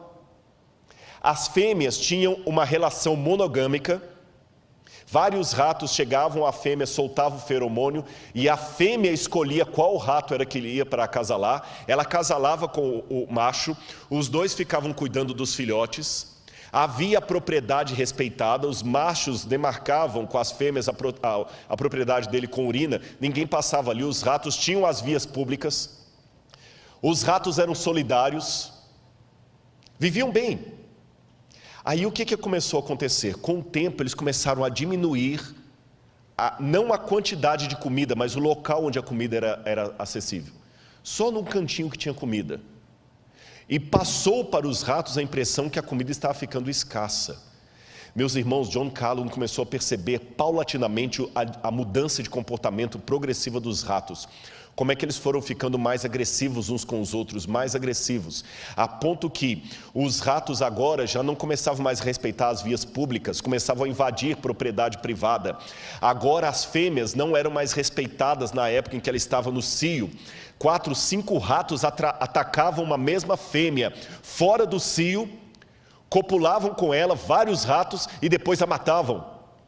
A violência começou a estar ali, e alguns ratos começaram a se organizar em verdadeiras gangues. E começaram a matar uns aos outros, e começou a diminuir a população, porque os ratos iam ficando cada vez mais agressivos e mudando o comportamento deles. E começaram a fazer coletivos de ratos, que começaram a morar agora em lugares tipo um apartamento, e os ratos dominantes ficavam no topo e obrigavam os outros ratos a irem levar comida para eles e batiam nos outros ratos e começavam a descer em gangues. Olha a descrição da pesquisa de John Calhoun nos últimos dias. Ele começou a registrar que entre os machos havia 4 tipos de personalidade que começavam a ficar cada vez mais acentuadas. Haviam os machos dominantes, também chamados de bonitos, altamente agressivos. Havia machos homossexuais, insinuavam-se a membros do mesmo sexo, ou fêmeas estéreis, que eram atacadas pelos dominantes. E antes que alguém ache que é homofobia o que eu estou falando, não é homofobia não, meu amigo, eu só estou repetindo o dado de uma pesquisa científica que foi apresentada. Não havia esse comportamento antes da crise. Agora começavam machos se insinuando sexualmente para machos. Tá certo? Não estou falando agora que o homossexual é uma distorção, que é uma doença, não estou falando nisso, eu estou apenas descrevendo o que aconteceu. Está ali nos dados, pega o artigo científico, eu coloquei até a foto do artigo científico, é só isso que eu estou falando. E não havia esse comportamento antes. E essa situação de machos se insinuarem para machos, começou a ficar cada vez mais comum. A situação de machos agredindo fêmeas, e até matando-a, começou a ficar mais comum. É isso que eu estou acentuando. Outro detalhe, vamos voltar para a tela. Havia os passivos que começavam a mover como zumbis entre a população, completamente apáticos. Havia os sondadores, hiperativos, hipersensuais, bissexuais e canibais. E as interações sociais dos ratos tornaram-se cada vez mais de curta duração. Os instintos de cortejo sexual e parentesco desapareceram. E quando John Calhoun, que não era um evangelista, não era um teólogo, não era um pastor, ele terminou de fazer essa pesquisa, a primeira pergunta que todos fizeram é: será que o que aconteceu no laboratório com os ratos pode acontecer com a humanidade se a previsão malthusiana de Thomas Malthus vier à tona? Será que nós vamos ficar assim? Será que isto poderia acontecer conosco? Calhoun continuou seus estudos por muitos anos. No entanto, a publicação de 62 colocou o conceito em domínio público. E assim ele tomou espaço na cultura popular como uma analogia do comportamento humano. Ele acabou se aposentando do Instituto Nacional de Saúde Mental em 1984, mas continuou a trabalhar em suas pesquisas até sua morte em 1995. E hoje nós vivemos o que é chamado de neo-malthusiano. Por quê? O mundo hoje está passando, pode colocar em mim aqui, uma situação muito análoga à daqueles ratos. Nós ainda temos quantidade de comida em grande escala, mas como na experiência, elas estão concentradas em poucos pontos do planeta. E o resultado, olha aí na sua tela. A cada 4 segundos, uma pessoa morre no mundo por fome. A cada 4 segundos, mais de 1 bilhão de pessoas, 18% da população mundial, não tem acesso à quantidade mínima de água para o consumo. Entre 100 pessoas, 1 estaria morrendo de fome, 15 estariam desnutridas e 21 com excesso de peso, segundo uma pesquisa feita por Fritz Erickson, da Ferris State University. Enquanto isso, no chamado mundo de Deus, novos estudos, observam que, apesar dos progressos das últimas décadas, cerca de 800 milhões de pessoas não têm simplesmente o que comer. No total, seriam necessários 267 bilhões de dólares por ano para acabar com a fome no mundo, por vários anos. Se você quiser acabar com a fome de uma vez só, quiser acabar com os problemas de saneamento, saúde e outros mais, eu precisaria de 1,2 trilhão de dólares por ano para acabar com a fome e com os problemas de desigualdades. Onde eu conseguiria 1,2 trilhão de dólares no mundo? Pode continuar com a tela. Onde nós conseguiríamos tanto dinheiro? Talvez aqui esteja o ralo social humano. Segundo dados da ONU, o tráfico de drogas, não o seu combate, o tráfico de drogas movimenta 300 bilhões por ano. A prostituição é o segundo maior negócio do mundo, com cerca de 108 bilhões por ano. Volta para mim. O tráfico de drogas movimenta 300 bilhões por ano. Você pode falar, tá, mas eu não participo do tráfico de drogas. Você não participa do tráfico de drogas, mas fica enaltecendo aquele jogador que é usuário costumado de drogas e não vê problema em que seu filho consuma os discos, ou o youtuber que é usuário de drogas e fica defendendo liberação da maconha. Esse youtuber também está ajudando, está contribuindo com os 300 bilhões de dólares que é gasto só com tráfico de drogas. Não pense no tráfico de drogas só no rei do morro, que está ali, no chefe do narcotráfico. Há tráfico de drogas correndo à torta e à direita, com um monte de pessoas midiáticas que defendem isso na mídia. Filmes que olham como tudo sendo normal. Está na hora dos irmãos voltarem a ser um pouco mais conservadores.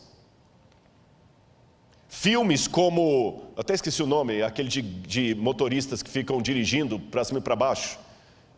Velozes e Furiosos. Isso não é filme para cristão assistir.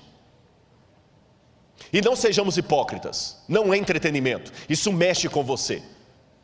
Você gostaria de morar num condomínio que aqueles motoristas loucos daquele filme ficam passando na rua em alta velocidade? Não. Então não deixe o seu filho ficar assistindo isso e aprendendo. E os joguinhos de internet que só incentivam isso. Eu conheço pais casados que às vezes a esposa está fazendo a comida lá e ele está jogando esses joguinhos violentos, cheios de coisa. Isso não é entretenimento para cristão? E quando é que a gente vai ter que dar a cara a tapa e falar que nós devemos voltar ao conservadorismo? Não ao tradicionalismo. Tradicionalismo é besteira. Mas um pouco de conservação não faz mal. E a promiscuidade que eu falei. Muitas mães acham lindinho vestir as meninas como a Anitta. E se falar de modéstia cristã agora, você virou moralista, chauvinista, patriarcal. E ninguém fala contra essas coisas, mas está movimentando tudo aquilo ali. Vou mostrar mais dados, coloca de novo aí. O terceiro lugar é ocupado pelos bancos, que movimentam cerca de 115 bilhões. Embora nem todo mundo mude, algumas entidades acumulam seus cofres até 800 bilhões em ativos. Em 2019, só para vocês terem noção, 2.153 bilionários tinham o equivalente a 60% do PIB mundial. Em quarto lugar, você tem jogos de azar. Somente a Espanha gasta 35 bilhões por ano. E tem a indústria do cinema que alimenta tudo isso. E tem a indústria do entretenimento que alimenta tudo isso. E alguém pode falar, tá, e as religiões também? Bom, eu não posso falar de todas as religiões, mas eu posso dizer que na igreja adventista às vezes tem problema financeiro. Eu já vi vários. Mas quando o pastor é descoberto, ele é demitido sumariamente. Nunca mais é reingressado ao ministério. Se houve alguma exceção à regra, pode ter sido, tem havido. Não estou negando. Pode ter sido o caso de algum pastor adventista que passou a mão e por padrinhamento tem ficado? Pode ter sido. Mas não é a regra. Não é a regra. Eu já vi alguns passando a mão até ser descoberto. Tanto é que a igreja tem o auditor. Não estou dizendo que a igreja adventista é a fina flor dos flores feno. Não, eu convivo nela, eu sei que há problemas. Quer um exemplo de problema na igreja? Está falando para você aqui agora. Está um problema da igreja falando para você aqui agora. Convive comigo, você vai ver que eu tenho muitos problemas. Mas eu sei que a igreja não brinca. E o dízimo não fica na igreja local. O dízimo é distribuído. E lá tem a percentual, e vocês podem pegar da internet, peguei na internet, como é que o dízimo é distribuído, quanto que vai para cada canto. Essa igreja aqui não fica um centavo do dízimo nessa igreja. Ela partilha com todos os outros. Por isso que qualquer pastor adventista pode ter o mesmo salário, quer ele seja pastor de uma igreja grande como essa, cheia de empresários, ou seja pastor de uma igreja desse tamanhozinho. O que diferencia, é lógico, são os auxílios, porque você não quer comparar o aluguel de alguém que mora em Brasília com o aluguel de alguém que mora em Jequié. Vocês entenderam? Eu não ganho pontos a mais, o pastor Douglas tem doutorado. Compara o preço do salário de um diretor, de um pró-reitor, compara o salário de um pró-reitor de uma universidade pública aí com o salário dele. Eu ganho mesmo tanto que ele. Ele não é meu chefe diretamente, mas indiretamente é, porque no guarda-chuva eu sou professor, ele é diretor, mas o meu salário é o mesmo do meu chefe, que tem o mesmo cargo que ele. O meu salário é o mesmo do reitor dessa escola. O meu salário é o mesmo do pastor Toninho, que é o diretor da Novo Tempo, que se fosse um executivo, estaria ganhando aí pelo menos uns 35. Uma vez eu perguntei para uma empresária, se ele fosse... 35 mil é o que ele ganharia para começar. E ele não aceitaria. E pode ter certeza, o salário de um pastor está bem longe disso. Então, há problemas financeiros na igreja adventista? Há. Até serem descobertos. Que a hora que é descoberto, o camarada... Entenderam? E eu sou dizimista. Eu posso falar porque eu devolvo meu dízimo. Devolvo meu dízimo e mais ainda, eu tenho a felicidade de dizer que alguns soldos que eu tenho, vai tudo para o NASP, não fica nada no meu bolso. Porque eu assino todos os anos uma declaração de interesse de conflito, e quando, por exemplo, eu dou consultoria para um canal de TV, para um documentário, para uma coisa, o que pago não vem para o meu bolso. Eu já assinei e é de bom grado, e falo perante todo mundo para ouvir. Eu recebo alguma coisa que vem de outras fontes e não vem para o meu bolso, vai tudo para o NASP. O NASP faz uma poupançazinha, a gente construiu o Museu de Arqueologia. Eu vivo exclusivamente do salário de professor. Tá bem? E mesmo que houver problemas, eu não sei nadar, mas eu aprendi uma coisa, se alguém estiver afogando, não pule, serão 2 mortos ao invés de 1. Se o outro rouba e você, por causa disso, também não devolve o que pertence a Deus, são 2 ladrões que Deus vai cobrar. O que não usou bem os dízimos e você que não devolveu. Agora, a sociedade está entrando ralo abaixo. E se a gente economizasse um pouco em pornografia, jogos de azar e outras coisas mais, e desperdício de comida, nós teríamos dinheiro para saciar a fome no mundo, porque só de desperdício de comida são 750 bilhões de dólares todo ano. É por isso que temos aqueles contrastes. E não venho falar que eu estou com gordofobia, que agora tudo você tem que tomar cuidado. Estou apenas mostrando o contraste de uns passando fome e outros. Agora consideremos mais alguns textos para eu terminar. Ellen White de novo. O tempo de graça não durará muito mais. Deus está retirando da terra sua mão refreadora. Por longo tempo Ele tem falado a homens e mulheres mediante a atuação de seu Espírito, mas eles não têm atendido ao seu apelo. Agora está falando ao seu povo por meio de seus juízos. Será que o Covid já não é uma demonstração dos juízos de Deus? Por que a gente tem medo de falar isso? Por que eu acredito que o fogo que caiu em Sodoma e Gomorra é fogo de Deus? Por que eu acredito que as pragas que caíram no Egito é praga de Deus? Por que o Covid? Não fale, por quê? Rodrigo, mas você está me ofendendo, porque o meu pai morreu de Covid. Não estou. Sabe por quê? Eu dei o exemplo ontem aqui. Babilônia não veio por acidente de história.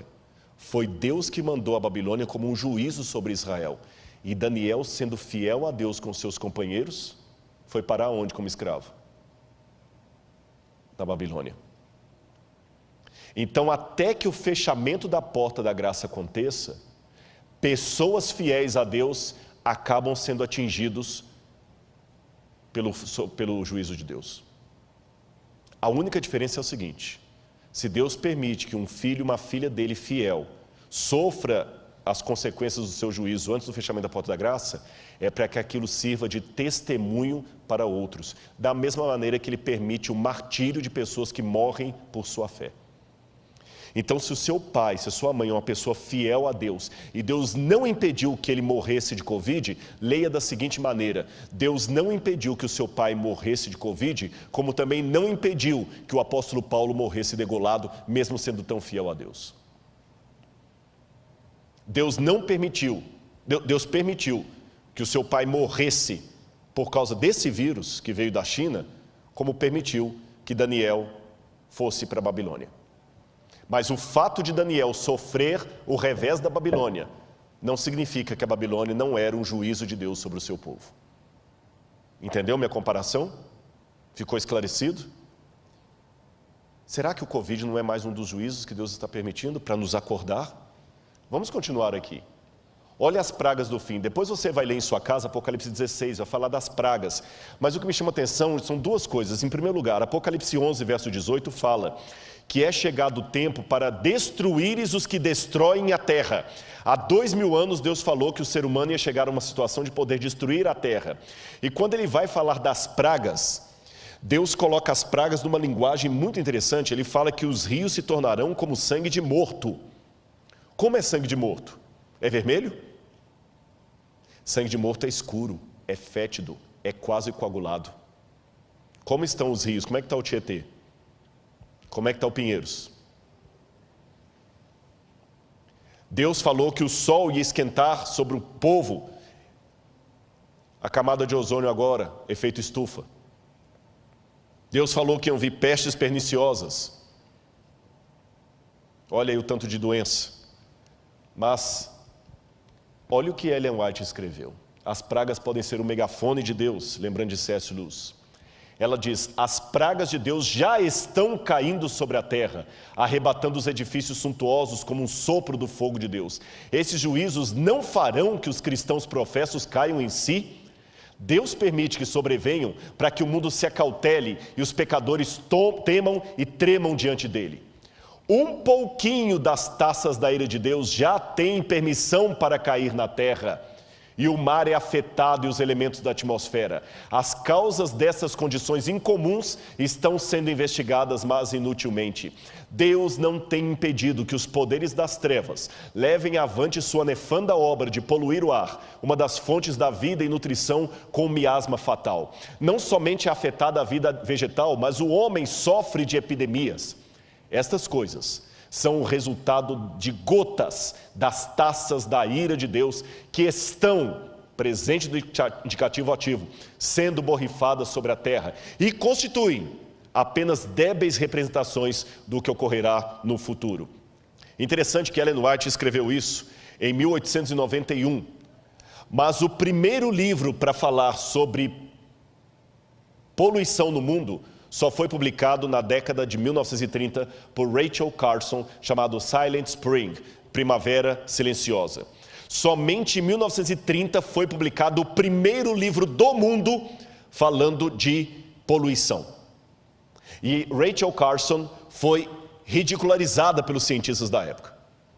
Só que 70 anos antes de Rachel Carson, Ellen White usava pela primeira vez a palavra poluição na natureza. Deixe-me esclarecer uma coisa aqui sobre as pragas. Preste atenção. As pragas de Apocalipse 16 possuem uma assinatura que só Deus pode dar. Mas elas não retiram a coautoria do diabo e do homem, porque as pragas saem do santuário.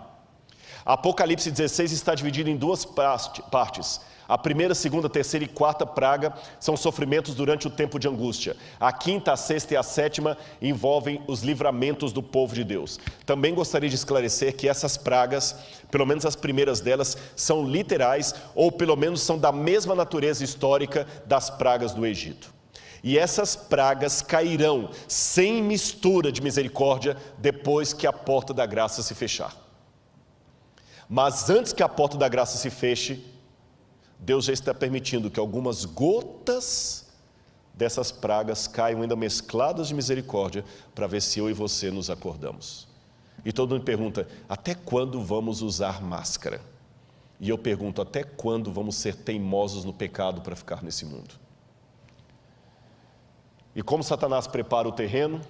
De muitas maneiras, alienação, cria alienação, glutonaria, intemperança, que as pessoas não conseguem raciocinar direito, síndromes psíquicas, excesso de informação e pouco conhecimento, síndrome do pensamento acelerado, que falou Augusto Cury, causas, distúrbio psíquico, excesso de informações, paranoia do consumo da estética, consumismo excessivo, incentivo ao consumismo, Não comemos para nos alimentar, não nos vestimos para nos cobrir. Temos mais do que precisamos e ainda assim estamos famintos, sedentos, ignorantes. Geração rebelde sem causa. Cria uma geração que torna os pais, líderes e mais velhos reféns dos caprichos de uma juventude que não está mais acostumada com frustrações. O medo de ofender não deve ofuscar o dever de falar a verdade. Cria um Jesus apaixonado. Músicas gospel que estão transformando Jesus num adolescente apaixonado. Jesus vive fazendo declarações de amor e implorando a nossa aceitação. Ele não demanda nada, pelo contrário, ele promete tudo se aceitarmos o seu pedido de namoro. Jesus agora é um bobo apaixonado, não mais um Deus querendo nos salvar. Visões unilaterais de Cristo. Não basta dizer coisas bonitinhas sobre Jesus, precisamos acentuar quem ele era, o que ele ensinou. Usam tons agressivos apenas com a tradição da igreja, mas macio com o secularismo, que também é um erro. Vivemos numa troca da ética pela estética. Jesus curou pessoas e perdoou pecados, mas ele também pegou o chicote e mostrou a sua ira no templo. Ficar mostrando só o Jesus bonzinho sem o Jesus do chicote não adianta. Sabe, uma igreja às vezes que torna pessoas muito apáticas, legalistas ou apenas emocionalistas. Crise externa, crise interna. Para a sabedoria humana, tudo isto agora parece impossível, mas ao ser retirado dos homens o Espírito de Deus, o qual tem o poder de reprimi-los, e ao ficarem eles sob o governo de Satanás, que odeia os preceitos divinos, hão de acontecer coisas estranhas. Quando o tremor e o amor de Deus são removidos, o coração pode se tornar muito cruel. E eu termino apenas colocando para vocês um pensamento aqui de Sigmund Freud, o pai da psicanálise. Freud dizia o seguinte, que o ser humano só é diferente por causa das convenções sociais. Freud dizia, derrube as necessidades de sobrevivência e sexo e afeto, nem sempre afeto é sexo, e o ser humano se tornará completamente um animal, porque a única coisa que nós temos de nosso é o eros e o thanatos, necessidade de afeto e sobrevivência. Trocando em miúdos, o que Freud quis dizer? Quando você vê uma pessoa toda elegante comendo como um lord inglês, é porque tem comida suficiente para todos. Por isso que ele come bem, mas o outro esfomeado come de qualquer jeito. Mas o Freud dizia que se você tiver apenas um prato de comida para os dois e eles estão famintos, tanto o lord inglês como o sem-teto vão comer desesperadamente como cachorro. Freud dizia, você só não ataca o outro para pegar o prato de comida dele porque tem comida para os dois. Mas se não tiver comida para os dois, quem tiver maior força, leva. Então, segundo Freud, quando nós estivermos em situação de caos, todos nos tornaremos animais irracionais. Porém, um ex-discípulo de Freud, chamado Viktor Frankl, que foi prisioneiro de Dachau e de Auschwitz por ser judeu, quando ele sobreviveu ao campo de concentração nazista, Viktor Frankl fundou a terceira escola de psicanálise de Viena, e ele discordou de Freud. Ele disse, o que Freud teorizou sentado nas poltronas de veludo vitorianas, eu vi na prática, porque no campo de concentração tiraram de nós o respeito, tiraram de nós a comida, a proteção, tiraram tudo. E quando tiraram toda a dignidade humana que estavam em nós, alguns companheiros judeus cumpriram exatamente o que a teoria de Freud sinalizou, se tornaram animais. Porque eu vi judeus se prostituindo porque estavam excitados uns com os outros. Eu vi um judeu se prostituindo para ganhar um pouco mais de sopa no café da manhã. Eu vi um judeu matando o outro para roubar as botas dele. Realmente se tornaram animais. Por outro lado, eu vi heroísmo de onde não se esperava. Eu vi alguns se tornando mártires. Eu vi judeu trocando de lugar com judeu para ser fuzilado no lugar de alguém que era mais velho. Eu vi alguém que estava com fome dar o seu prato de comida para o outro porque ele estava mais debilitado. Eu vi alguns tirando energia, força e solidariedade de onde menos se esperava. Então, o que eu concluo, discordando de Freud, dizia Viktor Frankl, é que diferente do que ele teorizou, na hora da crise, é que as máscaras caem. Aí que o verdadeiro caráter vem à tona. Na hora da crise, alguns se transformam em porcos, mas outros se transformam em santos. Quando o fechamento da porta da graça ocorrer, ou até um pouco antes, porque eu acho que o Espírito Santo não vai sair da terra assim de maneira estanque, ele vai começar a sair aos poucos. Que o mundo estiver completamente enlouquecido, louco, varrido. Eles não vão estar tão unidos assim, porque o Apocalipse fala que os 10 chifres vão se unir com a mulher, mas vão odiar a mulher. Então o Irã vai continuar odiando os Estados Unidos, a China vai continuar odiando a França e assim por diante.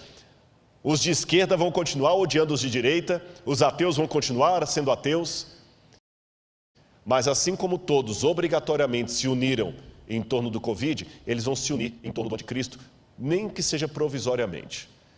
E quando, como diz o catecismo, como disse Billy Graham, como disse o Didarré, como disse Ellen White, quando o diabo fizer parecer que Cristo veio, meu Pai, que Deus nos proteja da loucura coletiva desse mundo. Porque muitos se transformarão em porcos, mas outros se tornarão santos. Qual dos dois papéis você desempenhará? Fique ao lado de Jesus. Eu quero convidar o dueto para cantar a música final. E durante a música eu vou pedir para eles colocarem o QR Code. Se você sentir no seu coração o desejo de estudar mais a Bíblia, conhecer mais isto, entre em contato através do QR Code, aceite esse apelo, aceite a Jesus, materialize isso através do QR Code. Mas Rodrigo, peraí, eu sei que você ficou até agora, o tempo está estourado, mas você só falou de desgraça, tragédia, onde é que está o bem de tudo isso? Quando a gente está com quem você ama, você não tem medo. Uma vez um pai perdeu a esposa num grave acidente. E ele chegou em casa, e ele não quis ir para casa de ninguém, e depois do velório, ele estava na sala, tudo escuro, ele chorando, Deus, o que vai ser da minha vida, como é que eu vou criar minha filha? Daqui a pouquinho, ele só viu um chorinho, papai, vem cá, papai está aqui. E os passinhos vindo no corredor assim, com medo, estou com medo, vem cá, papai está aqui. Estou com medo, papai está aqui. Ela foi para o colo dele, e ela falou assim, papai, a mamãe não vai voltar, né? Não. Eu estou com tanto medo, papai. Eu tenho medo do escuro. Sim, mas papai está aqui. O senhor está aqui. Nem precisa acender a luz. Eu estou com saudade da mamãe. Eu estou com medo do escuro. Mas eu sei que o senhor está aqui em casa. Então eu vou dormir tranquila.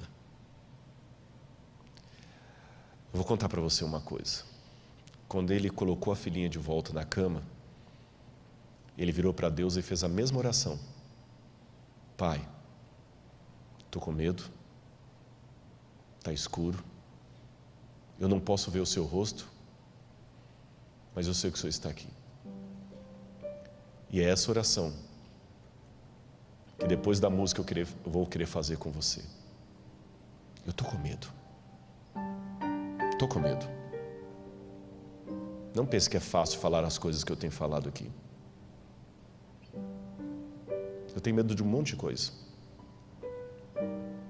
Tenho medo da lacração. Tenho medo de não entenderem.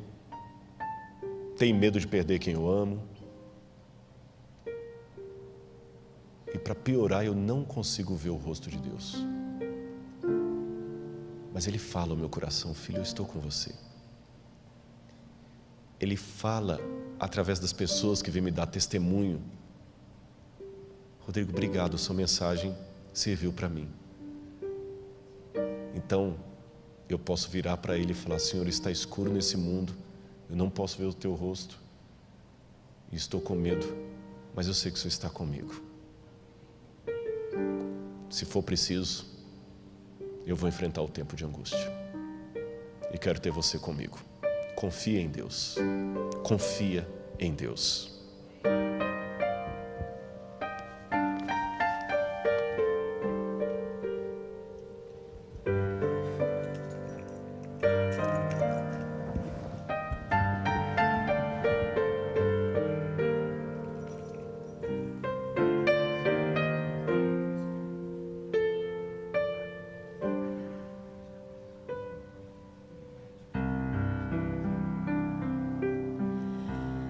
Quando o sol se põe calado e o dia se desfaz, posso então sentir a brisa e o frio que a noite traz. No silêncio escuro, o medo do que eu não consigo enxergar, dos perigos que me cercam e me assustam sem parar. Mas eu não temerei a noite, nem a mais profunda escuridão. Eu enfrentarei as trevas, pois sozinho nunca estarei. O meu Deus me guarda na noite, Ele sabe onde eu devo andar. Não preciso ver o caminho, basta em sua mão segurar.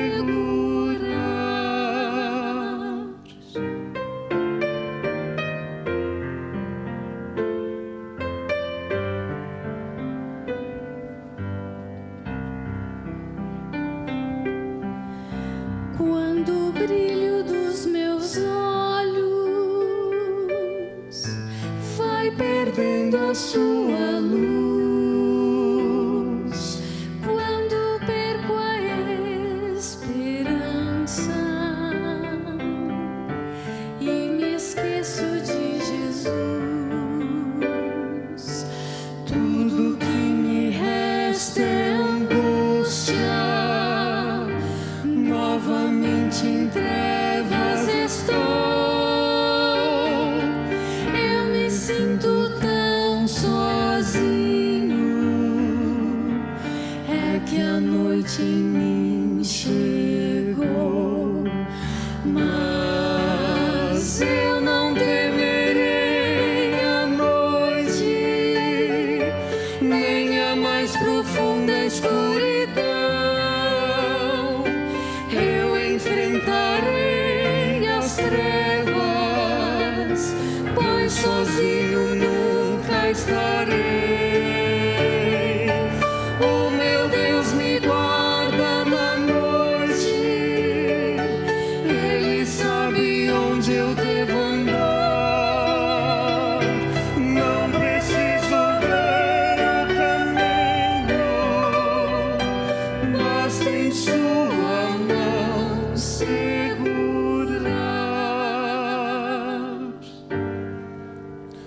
Eu não temerei a morte,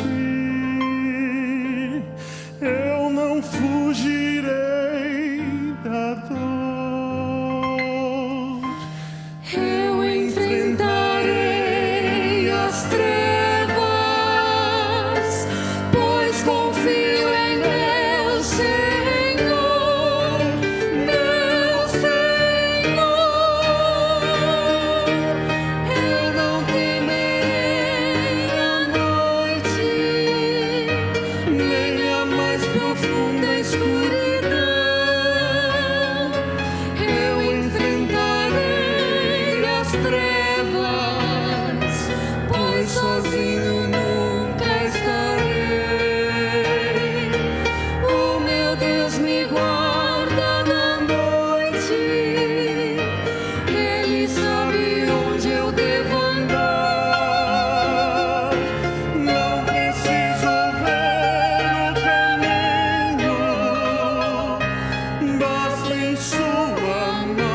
Passa em sua mão,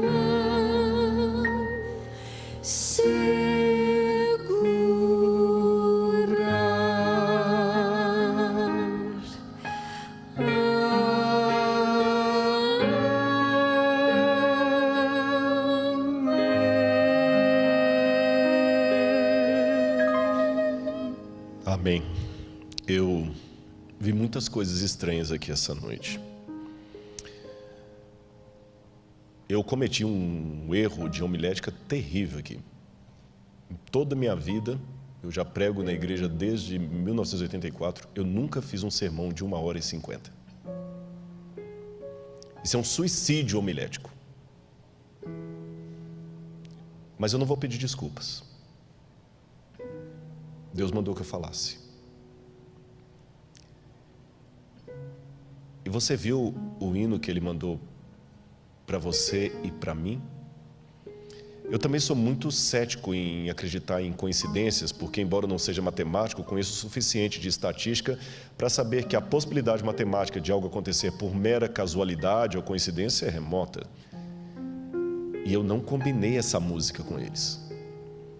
E quando eles começaram a cantar, me deu um arrepio,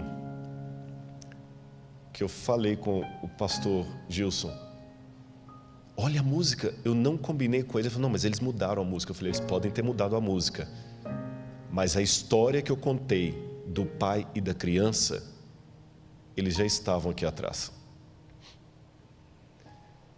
Não deu tempo de, enquanto eu estava contando a história,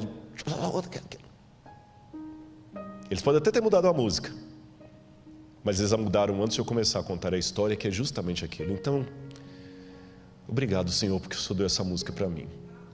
Eu vim para cá hoje com o coração um pouco aflito.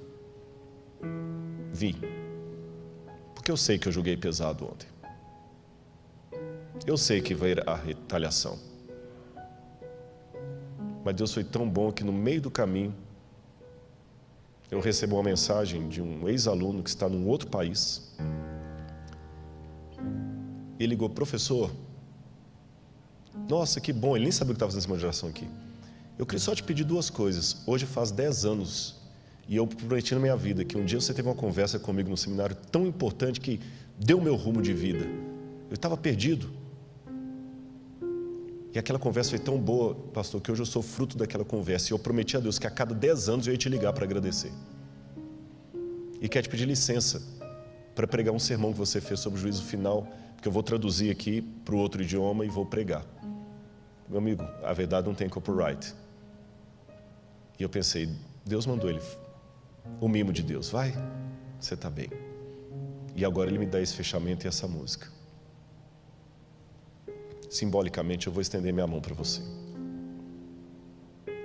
Se você aceitar, nós dois, juntos com a mão de Cristo, vamos passar por essa tempestade. Tá bem? Eu pego na sua mão e nós pegamos na mão de Cristo. Se alguém está afastado da igreja, se alguém está duvidando, se alguém está afastado dos caminhos de Deus, segura agora na minha mão, firme, e ore comigo nesse momento. Se você aguentou 1h50 de sermão, você pode aguentar essa oração. É porque Deus fez você ficar. Segura agora, firme. E os que estão aqui, vamos ficar em pé. Amado Senhor, de maneira simbólica, ó Pai, pela fé, eu estou segurando na mão de muitos irmãos e irmãs que talvez nesse momento estão em prantos, ó Deus, falando: Senhor, o que está acontecendo na minha vida? Pai, eu tenho muita coisa para mexer. Pai, tem misericórdia. Por favor, Senhor, fala com eles, Senhor. Fala com eles que o Senhor os ama, como o Senhor falou comigo, Deus. Por favor, fala com eles. Oh Deus, eu sei que o Senhor não precisa de advogado, e se precisasse o Senhor teria pessoas muito melhores do que eu, mas por favor, Senhor, Faz alguma coisa para que teu povo acorde, ó Deus. Eu estou tentando falar, eu estou tentando pregar do meu jeito errado, torto, humano, mas eu estou tentando sacudir esse povo, Senhor, não no teu lugar, mas através de ti. E por favor, Senhor, muitos estão nesse momento clamando perdão. Perdoa os pecados desse povo, Deus, eu te suplico, como Moisés pediu. Traga-os de volta, Senhor. Tem tanta gente que eu conheci que hoje está fora da igreja, Pai. Tanta gente. Eu estou pregando num bairro que tem tanto ex-membro da igreja, pessoas machucadas, pessoas magoadas, outros críticos, outros que perderam a fé, outros que se encontraram no ateísmo ou numa espiritualidade alternativa. Oh, Senhor, tanta gente que um dia ocupou os bancos e agora está fora. Busca, Senhor. E perdoa os pecados coletivos que nós temos cometido, Senhor, como administradores, como pastores, como professores, como membros, como obreiros. Por favor, Senhor, tenha misericórdia de nós. Nós não somos a melhor igreja, mas nós somos a Tua igreja, Senhor. Eu sei que o Senhor teria planos melhores se usasse anjos, mas o Senhor escolheu usar a gente. Perdão, Senhor, se eu preguei mais tempo do que devia, mas se o Senhor os manteve ali no ar é porque o Senhor tinha um propósito. Cuida dos teus filhos e cuida de mim também. Porque está escuro, estamos com medo, não vemos o teu rosto, mas sabemos que o Senhor está conosco, então isso vai acalmar o nosso temor e nós vamos dormir em paz.